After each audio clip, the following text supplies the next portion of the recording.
Penetanguishene Mental Health Centre still stands on the edge of town, set back from the road behind a perimeter fence. Its red brick buildings visible from the highway in fragments. A roofline here, a water tower there, the edge of a wall that continues beyond, what you can see from a moving car. The main building dates to 1904. The Oak Ridge Maximum Security Division, added in 1933, sits at the back of the property. Its windows smaller than the main buildings, its walls thicker, its relationship to the surrounding landscape defined entirely by the question of what it was designed to prevent from leaving. But this is not a story about walls. Between 1965 and 1983, inside the Oak Ridge Division, a psychiatrist named Elliot Barker ran a series of experiments on the men held there. Men who had been found not guilty by reason of insanity, or unfit to stand trial, or simply committed by a court that had no other category for them. The experiments were funded by the Canadian government. They were published in academic journals. They were presented at conferences as a therapeutic breakthrough. A follow-up study conducted in the 1990s found that the men who had been through Barker's program offended at significantly higher rates than men who had received no treatment at all. The program had made dangerous men more dangerous. The government that funded it issued no statement. The journals that published it retracted nothing. Barker retired. The men who had been subjected to what he described as therapy, men who, by the legal terms of their commitment, had no meaningful ability to refuse, received no acknowledgement, no compensation, and no apology. How does a government fund an experiment on legally captive patients, watch the results prove it caused harm, and then decide that the distance between those two facts requires no response? This is not just the story of Oak Ridge. This is the story of what happens when the people inside an institution have no legal standing to refuse what the institution decides to do to them, and when the institution is the only one keeping score. If you find yourself drawn to the histories that never appear in the official record, you're welcome to subscribe and stay with me. To understand what Penetanguishene became, you must first understand the world that required it. Ontario, in the late 19th century, was a province in the middle of a self-definition project. Confederation had happened in 1867. The province was building its institutions, its universities, its hospitals, its courts, its asylums, with the specific urgency of a society that believed the quality of its institutions was the measure of its civilization. Lunatic asylums were, in this framework, not a concession to darkness, but a demonstration of progress. The province that built a proper asylum was a province that had decided to deal with its difficult citizens scientifically, rather than through the older instruments of the jail and the poorhouse. The provincial asylum system in Ontario was administered from Toronto. By the 1880s, it included facilities at Toronto, London, Hamilton, and Kingston, each governed by a superintendent with broad discretionary authority and minimal external oversight. Patients entered through a commitment process that required a justice of the peace and 2 physicians, a process that, in practice, was frequently completed in under an hour, and that provided no meaningful right of appeal to the person being committed. The criminal lunatic was a specific and troubling category within this system. A person found not guilty by reason of insanity had, in theory, been acquitted. In practice, an acquittal on insanity grounds meant indefinite detention at the pleasure of the lieutenant governor, a legal status that provided no release criteria, no review timeline, and no mechanism by which the detained person could demonstrate they were no longer dangerous. You entered the criminal lunatic asylum, and you left when the state decided you should leave. Many never left. By 1900, the existing facilities were overcrowded with this population. The courts continued to commit. The existing hospitals could not absorb the volume. The province needed a dedicated facility for the criminally insane, a place that was simultaneously a hospital and a prison, that could contain the most dangerous patients the mental health system produced while maintaining the clinical vocabulary that distinguished it from a penitentiary. Penetanguishene was chosen for the same reasons that isolated institutions are always chosen: distance from urban centers, available land, a local economy that would welcome the employment, and the specific advantage that what happened inside it would not be easily visible to anyone outside. The world that built Penetanguishene was genuinely trying to solve a problem it did not know how to solve. The criminal lunatic was a person the criminal justice system could not punish, and the mental health system could not treat. A figure who fell between every available institutional category. The facility built to contain him was, from the beginning, defined more by what it needed to prevent than by what it hoped to achieve. That definition would persist for a century, and it would make everything that followed not just possible, but, within its own logic, inevitable. The man who shaped the founding decades of the Penetanguishene facility was not a villain in any simple sense. He was something more useful to understand than that. Dr. Joseph Workman had retired from the provincial lunatic asylum in Toronto by the time Penetanguishene opened its doors. But his philosophy, the moral treatment tradition, the belief that the mentally ill were capable of improvement given the right environment, shaped the institutional culture of every Ontario asylum of his era, including Penetanguishene. His successors at the provincial level believed, with varying degrees of sincerity, that they were running therapeutic institutions. They wrote annual reports to the provincial government describing patient improvements, discharge numbers, farm productivity, workshop output. They used the language of medicine and the metrics of industry simultaneously and saw no contradiction between them.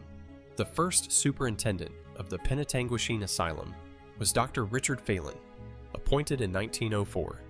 He was a competent institutional administrator in the style of his era, methodical, attentive to the physical plant, concerned with order and classification. He established the patient work programs that would define Penetanguishene's economy for the next 50 years: farm labor, carpentry, maintenance, laundry, kitchen work. Patients who worked received small privileges. Patients who refused were documented. Both categories were contained. Phelan served until 1921. He was never investigated for anything. He was never required to account for the conditions inside the facility. He retired with the quiet esteem of a man who had managed a difficult institution without producing a scandal. The scandal that his tenure had not produced was not absent. It was simply unobserved. The commitment records from Phelan's years show a population whose composition tells a story the annual reports did not. The criminal lunatics, the men committed after acquittal on insanity grounds, represented approximately 40% of the population. The remainder were committed on civil grounds, dangerous to themselves, dangerous to others, unable to care for themselves. Among this civil population were men whose commitment documentation described behaviors that, reviewed by any contemporary standard, would not constitute grounds for psychiatric hospitalization. Men committed for persistent drunkenness, for vagrancy, for what the commitment papers described, in the language of the era, as moral derangement, for being inconvenient, in other words, for being a category of person that Ontario in 1910 preferred not to have visible on its streets. These men entered Penetanguishene. Many of them did not leave. Their names are in the commitment registers at the Archives of Ontario. Their discharge, dates, in many cases, are blank. The first accountability hammer falls here quietly in the administrative record. Phelan knew what the commitment papers said. The provincial government that reviewed his annual reports knew what the commitment papers said. The justices of the peace who signed the commitment orders knew what the commitment papers said. No one was ever required to explain why a man committed for vagrancy spent the rest of his life in a maximum security psychiatric facility. No one was ever asked. The physical plant of Penetanguishene was not designed to be beautiful in the way that Riverview was designed to be beautiful. It was designed to be solid. The main building, completed in 1904, is Georgian Revival institutional architecture. Red brick, symmetrical facade, a central entrance marked by a modest portico that communicates authority without grandeur. The windows are tall enough to admit light, but positioned high enough that the view from inside is sky and tree line, rather than the surrounding grounds. This is not an accident. It is a design principle. The windows were positioned to provide illumination without orientation, to give the patient light without giving him landmarks. The interior was organized along a corridor model, long hallways with wards opening off each side, nursing stations at each junction, a classification system that moved patients between wards based on their assessed level of agitation, the most disturbed at one end, the most stable at the other, with the implicit incentive that cooperation produced better conditions and non-cooperation produced worse ones. The farm operation occupied the lower acreage, fields that in peak years produced enough to substantially offset the facility's food costs. The carpentry workshop produced furniture used throughout the provincial institution system. The laundry facility serviced multiple hospitals in the region. Penetanguishene was, in the economic language of Ontario institutional management, a productive asset. The patients whose labor made it productive were paid nothing. In 1933, the Oak Ridge Division opened on the back of the property. It had been under planning since the late 1920s, driven by the recognition that the criminal lunatic population, the men committed after insanity acquittals, the men transferred from provincial jails, the men sent from other facilities as unmanageable, required a level of security that the main building could not provide. Oak Ridge was built to that specification. Reinforced concrete, steel doors, a separate perimeter fence within the main facility's fence, individual cells rather than dormitory wards. A structure that was, in its physical vocabulary, a prison that called itself a hospital. The distinction mattered legally. It determined what rights the people inside it had. It determined what oversight mechanisms applied. It determined whether the people who ran it were subject to the regulatory frameworks of the criminal justice system or the health system. And in 1933 Ontario, the health system provided considerably more discretion and considerably less accountability. The architects who designed Oak Ridge knew this. The provincial government that funded it knew this. The distinction between hospital and prison was not a clinical assessment. It was a legal strategy. And inside those reinforced concrete walls, in cells that were technically called rooms, the men who had been legally acquitted of their crimes were held indefinitely by a province that had decided their acquittal was not a conclusion, but a beginning. The Oak Ridge Division, in its early decades, operated according to the institutional rhythms that governed all maximum security psychiatric facilities of its era. Structured days, occupational programs, custodial care that was occasionally therapeutic and routinely was not. The staff of the 1940s included some genuinely dedicated psychiatric nurses working under conditions that made dedication enormously difficult. Patient-to-staff ratios in Oak Ridge's peak years ran as high as 30-1. The physical plant, individual cells, steel doors, reinforced concrete, was designed to contain rather than treat, and the design constrained the treatment regardless of the intentions of individual staff. The psychiatrists who rotated through Oak Ridge in the 1940s and 1950s worked within the available therapeutic frameworks: psychoanalytic theory, emerging pharmacology, the occupational therapy model. Some of them were competent practitioners doing what the science of their era permitted. Some were not. The institutional record does not always distinguish between them, because the institutional record was kept by the institution, which had its own interests in what the record showed. What the record from this period does show is this: the length of stay at Oak Ridge was, by any clinical standard, extraordinary. Men committed in the 1940s were still there in the 1960s. Men committed in their 20s grew old inside Oak Ridge. The legal mechanism that had placed them there, indefinite detention at the pleasure of the lieutenant governor, had no release criteria. The review process was annual in theory and irregular in practice. The standard for continued detention was not, "Is this person dangerous now?" but, "Can we be certain this person is no longer dangerous?" A standard that, applied rigorously to anyone with a history of serious violence, is essentially impossible to meet. Music. In 1952, a patient named William Arsenault had been inside Oak Ridge for 19 years. He had been committed at age 23 following an insanity acquittal on a charge of assault, causing bodily harm. His annual reviews, which the archive records, describe him in consistent terms across nearly 2 decades. Cooperative, engaged in work programs, no incidents of violence since admission, no active psychiatric symptoms. The 1952 review recommended his release to a supervised community setting. The recommendation was not acted upon. The 1953 review repeated it, also not acted upon. William Arsenault was released in 1961. He had been inside Oak Ridge for 28 years. The original incident that had placed him there, an assault in 1933, no weapons, no permanent injury, had a maximum criminal sentence of 5 years. He served 28. No one was ever required to explain the difference. The world outside Oak Ridge was changing. By the late 1950s, the pharmacological revolution in psychiatry was transforming what institutions could do and what they believed they should do.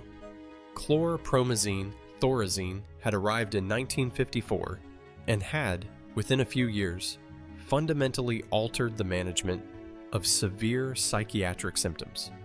Patients who had been chronically agitated became manageable. Patients who had been unresponsive became reachable.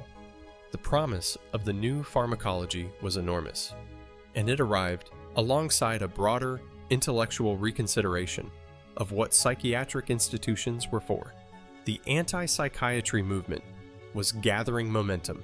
R.D. Laing in Britain, Thomas Sass in the United States, Irving Goffman's analysis of the total institution, the idea that the psychiatric hospital was not a neutral medical environment, but a power structure that reproduced and amplified the pathologies it claimed to treat.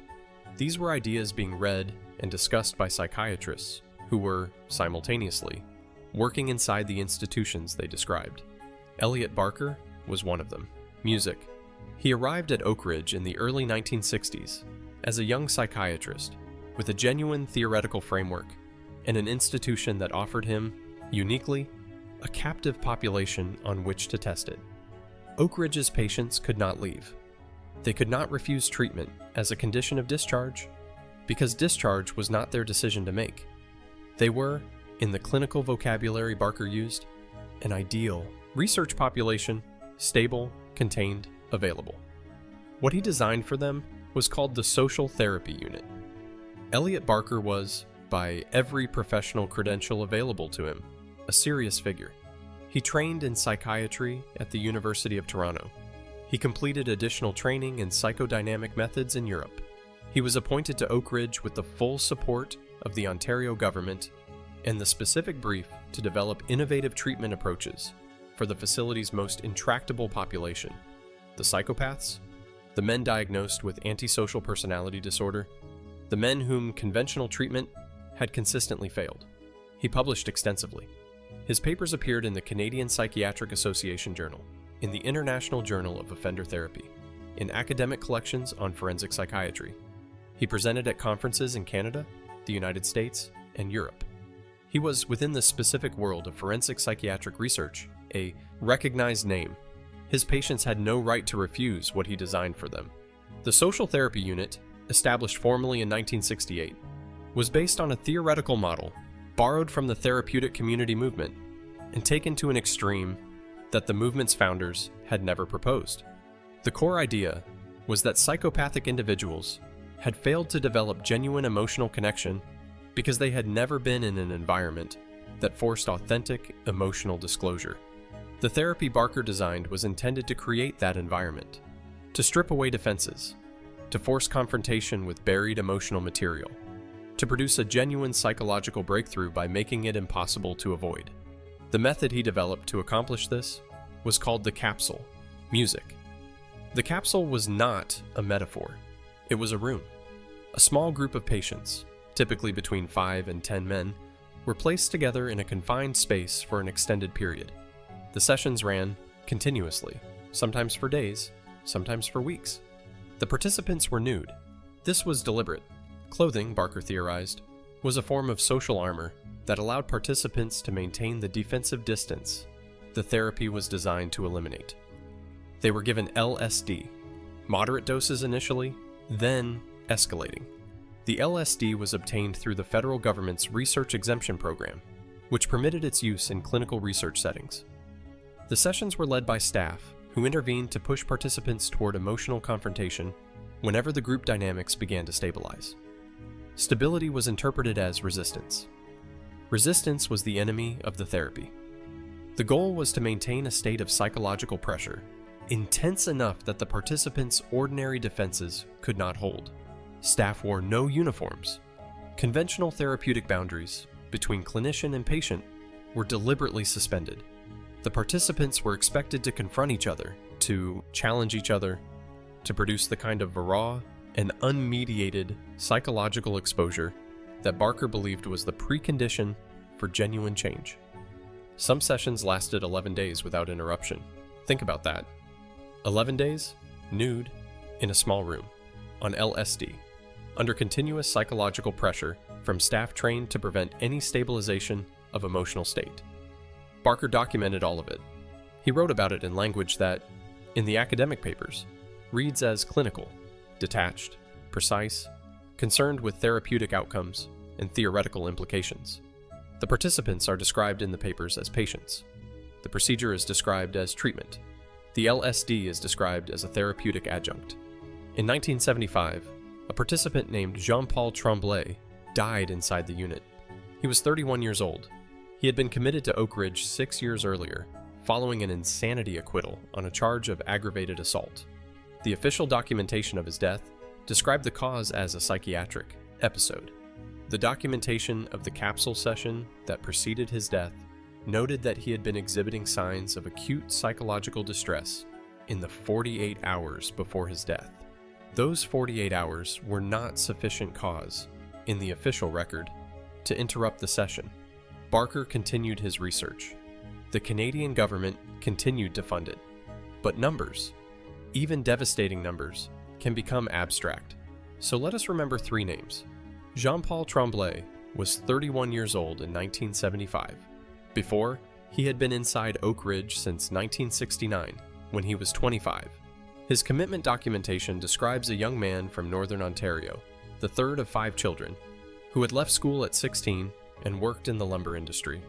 The incident that placed him inside Oak Ridge, a violent altercation in a bar, serious injuries to another man, had occurred during what his family described as a period of severe mental breakdown. He had received no psychiatric treatment before his commitment. He had received no psychiatric assessment before his commitment. He entered Oak Ridge and was assessed there, after arrival, by the institution that was now responsible for him. He participated in the social therapy unit's programs. His participation in the capsule sessions is documented in Barker's research notes, which describe him as a resistant subject, a category that, within the therapeutic framework, indicated a patient who was not achieving the desired level of emotional disclosure. Being a resistant subject meant increased pressure, extended sessions, more intensive confrontation. After, he died in 1975 inside the unit. His family was notified that he had died as a result of a psychiatric episode. His family was not informed that he had been participating in an experimental treatment program involving LSD and extended isolation in a confined space. His family did not know the word capsule. They did not know it existed. Fight. Jean-Paul Tremblay's sister, Marie, spent 11 years attempting to obtain her brother's complete medical record. She was told that records from the research program were subject to confidentiality protections. She was told that the therapeutic relationship between patient and clinician extended beyond death. She received a partial record in 1986 under Ontario's new Freedom of Information and Protection of Privacy Act. The partial record confirmed the capsule sessions. It did not confirm what specifically had preceded her brother's death. The complete research notes were never released to her. She died in 2004 without a full answer. Music. Gary Maynard was 19 years old in 1966 when he arrived at Oak Ridge. Before, he had been found unfit to stand trial on a charge of theft. Not violent theft, not assault, not any charge that carried a significant criminal sentence. Unfit to stand trial, meaning that the court had determined he lacked the cognitive capacity to participate meaningfully in his own defense. The appropriate response to unfitness in contemporary practice is a short assessment period, followed by either treatment to restore fitness or release. In 1966 Ontario, it was indefinite commitment. Gary Maynard was admitted to Oak Ridge at 19 on a non-violent charge and remained inside for 22 years. He was included in the social therapy unit's programs from their inception. The research notes in which his case appears describe him using clinical language, subject number, assessed characteristics, therapeutic progress markers. There is no point in the available record where his 19-year-old self, confused, frightened, inside a maximum security facility for stealing, is described in terms that acknowledge what that experience was. He participated in capsule sessions. He was administered LSD as part of the therapeutic program. He was nude in a small room with other patients for extended periods, under conditions designed to make psychological stability impossible. After, Gary Maynard was released in 1988. He was 41 years old. He had entered Oak Ridge as a teenager and left as a middle-aged man who had spent his entire adult life inside a maximum security psychiatric facility for a non-violent offense. He was released to a boarding house in Sudbury with a referral to a community mental health program. Fight. In 2000, Gary Maynard was located by a researcher documenting former Oak Ridge patients. He agreed to an interview. He described the capsule sessions in terms that the researcher noted were consistent with descriptions of psychological torture. He had never received compensation. He had never received an apology. He had never received any acknowledgement from the province of Ontario or from any institution connected to his care that what had been done to him was not treatment. He is believed to still be alive. The province of Ontario has not contacted him. Music. Michael Donahue was 27 years old in 1970 when he became one of the subjects of a study that Elliot Barker published in 1972 under the title The Capsule, a new approach to treatment of the psychopath. Before, Michael Donahue had been committed to Oak Ridge in 1965, following an insanity acquittal on a charge of armed robbery. He had a documented history of severe depression and a prior suicide attempt. He had never been diagnosed with psychopathy before his commitment. His psychopathy diagnosis was made at Oak Ridge by Oak Ridge clinicians after his arrival. He participated in 23 capsule sessions over a 3-year period between 1969 and 1972. His name does not appear in Barker's published papers. Participants were identified by case number. His case number appears 11 times. The published paper describes his therapeutic progress, using the specific language of breakthrough: emotional disclosure achieved, defensive structures reduced, genuine connection established. A follow-up assessment conducted in 1994 as part of a long-term outcome study found that Michael Donahue, in the 22 years since his release in 1972, had been convicted of 3 additional violent offenses.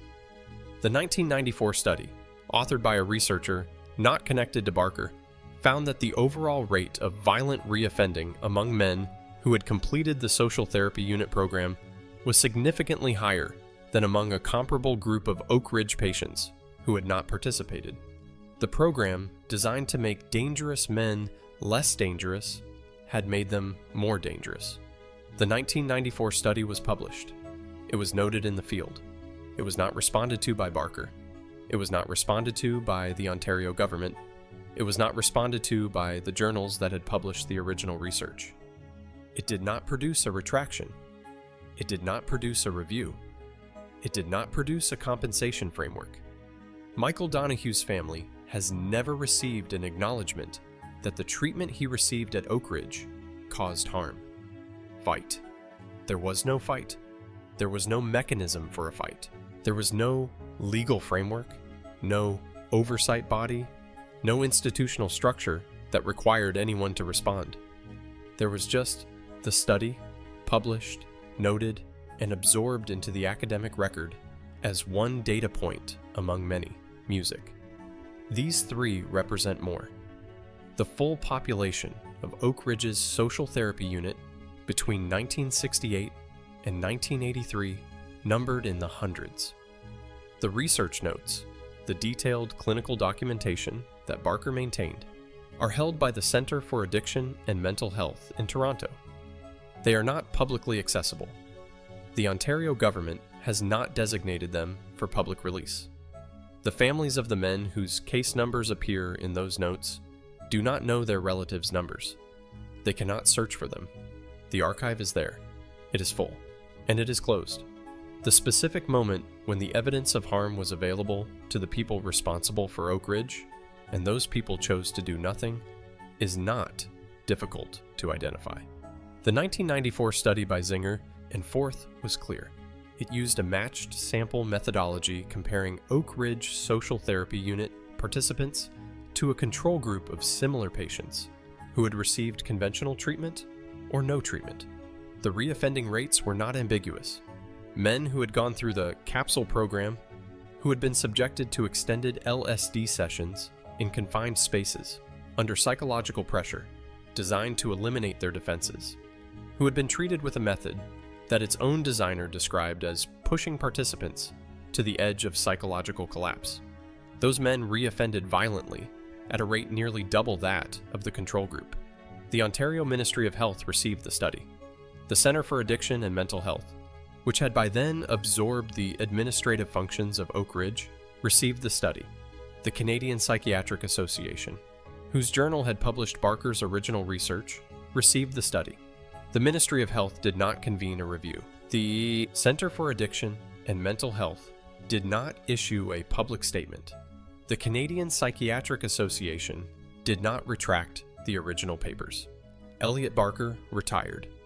He did not face any professional disciplinary proceeding. He gave occasional interviews in which he maintained that the social therapy unit had been a genuine therapeutic innovation, and that the reoffending data did not account for the complexity of the patient population. The interviews were published in specialty publications. They were not widely covered. The men who had been inside the capsule sessions, the men who were still alive, who were living in the community, who had or had not reoffended, were not contacted by any provincial or federal body to ask what had happened to them. No registry of social therapy unit participants was created. No outreach program was established. No acknowledgement was issued. The Ontario government has never, in any official document, named the social therapy unit as a program that caused harm to the people subjected to it. The federal government, which funded portions of Barker's research through the Medical Research Council of Canada, has never issued a statement about the use of LSD on patients who could not refuse. The response to documented, published, peer-reviewed evidence of institutional harm to legally captive patients was nothing. Procedurally executed, bureaucratically maintained, institutionally durable, nothing. Music. The truth about what happened at Oak Ridge did not emerge through any official channel. It emerged through journalism, through academic research, through the persistent work of people who had every institutional incentive to stop looking. In 1996, journalist Anne Silversides published an investigation in the Toronto Globe and Mail that described the social therapy unit in detail for a general audience for the first time. The piece drew on the Zinger and Forth study, on interviews with former patients, and on documentary records obtained through Freedom of Information requests. It described the capsule. It described the LSD. It described the reoffending data. The Ontario government's response was a press release affirming its commitment to evidence-based psychiatric care. In 2001, a formal complaint was filed with the College of Physicians and Surgeons of Ontario against a physician who had participated in the social therapy unit program. The complaint alleged that the physician had conducted non-consensual medical experimentation on patients who lacked the legal capacity to consent. The college's investigation found insufficient grounds to proceed. The physician was not disciplined. The legal question of whether Oak Ridge patients had meaningful consent to the experimental programs they participated in is not, in retrospect, a difficult one. These were men held under indefinite commitment orders. Their release was controlled by the same institution conducting the research. Their participation in therapeutic programs was not formally coerced. They were not, in most documented cases, physically forced, but participation was described in the institutional culture as evidence of therapeutic engagement, and non-participation was described as resistance. Resistance was documented. Documentation affected review outcomes. Review outcomes determined whether a man spent another year inside Oak Ridge or was recommended for release. That is not consent. It is compulsion administered through a bureaucratic process. The distinction between those two things was available to everyone involved at the time. It was simply not the distinction they chose to apply. In 2017, following renewed media attention, triggered by a documentary film, the Ontario government announced a review of historical practices at Oak Ridge. The review was conducted internally by the Ministry of Health. Its findings were summarized in a 2-page statement that noted regrettable practices in the facility's history and affirmed the government's commitment to contemporary ethical standards. The statement did not name the social therapy unit. It did not name Elliot Barker. It did not name any patient. It did not describe a compensation framework. It was 2 pages, music. The logic of Oak Ridge, the specific intellectual architecture that allowed a government-funded institution to conduct experiments on legally captive patients and frame the results as therapeutic, did not originate at Penetanguishene. It traveled there from elsewhere, and it traveled forward from there to other contexts. The overlap between Barker's theoretical framework and the CIA's MK-Ultra research, which was conducted roughly contemporaneously, is not a coincidence. Both drew from the same intellectual tradition, the belief that the human mind had a natural state that could be accessed if the defenses protecting it were sufficiently stripped away. Both used similar methods to accomplish the stripping. LSD extended. Isolation, the deliberate elimination of environmental anchors that allow a person to maintain their sense of self. Both conducted their research on populations who could not refuse. MK-Ultra used unwitting civilians and prisoners. Oak Ridge used criminally committed psychiatric patients. The populations were different. The logic was the same. The Kubark Counterintelligence Interrogation Manual, produced by the CIA in 1963 and drawing on the MK-Ultra research, describes methods for breaking psychological resistance that are, in their structural outline, functionally identical to what Barker was doing inside the capsule. Extended isolation, sensory disruption, the deliberate prevention of psychological stabilization, the forcing of authentic emotional disclosure as a precondition for behavioral change. The difference between a CIA interrogation and a therapeutic breakthrough in this framework is not methodological. It is definitional. It depends entirely on who is defining the purpose of the process and whether the person being processed agrees with that definition. Oak Ridge's patients were not given the opportunity to disagree. The deinstitutionalization movement that swept North America from the 1970s through the 1990s closed many of the institutions where these practices had been conducted. It did not close Oak Ridge. Penetanguishene Mental Health Centre remains in operation today as a maximum security forensic psychiatric facility. It did not produce any systematic accounting of what had happened inside the institutions it closed. It transferred the population, the chronically mentally ill, the forensic cases, the people who had been inside for years, into a community mental health system that was structurally unprepared for them. The men discharged from Oak Ridge in the deinstitutionalization era entered a community that had no record of what had been done to them and no infrastructure to address its consequences. Some of them reoffended, as the 1994 study documented. Some of them did not. Some of them are still alive. None of them has received an apology from the province of Ontario. None of them has received compensation. The research notes are still in the archive, still closed, still full of case numbers that correspond to men whose families cannot find them. Music. Penetanguishene Mental Health Centre still operates today at 500 Church Street in Penetanguishene, Ontario.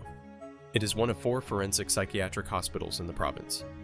It receives patients found not criminally responsible for serious offenses, patients found unfit to stand trial, and patients transferred from the provincial correctional system for psychiatric assessment.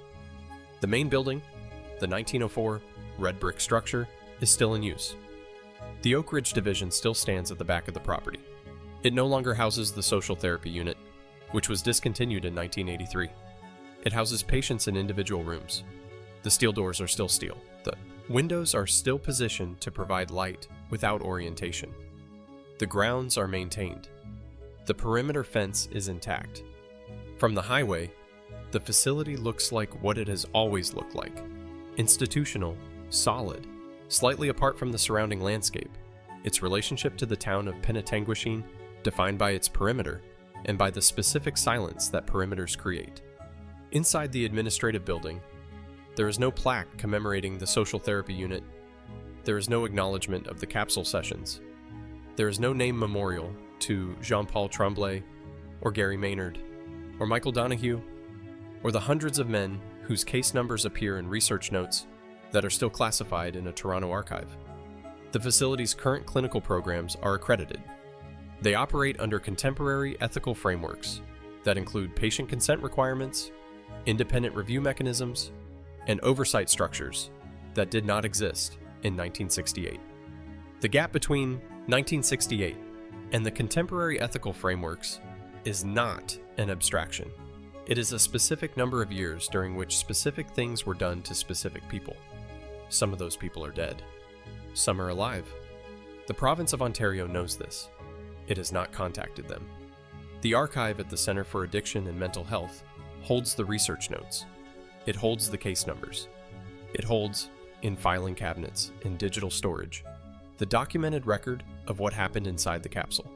The families who want those records face a process of freedom of information requests that, in documented cases, has taken years and produced partial results.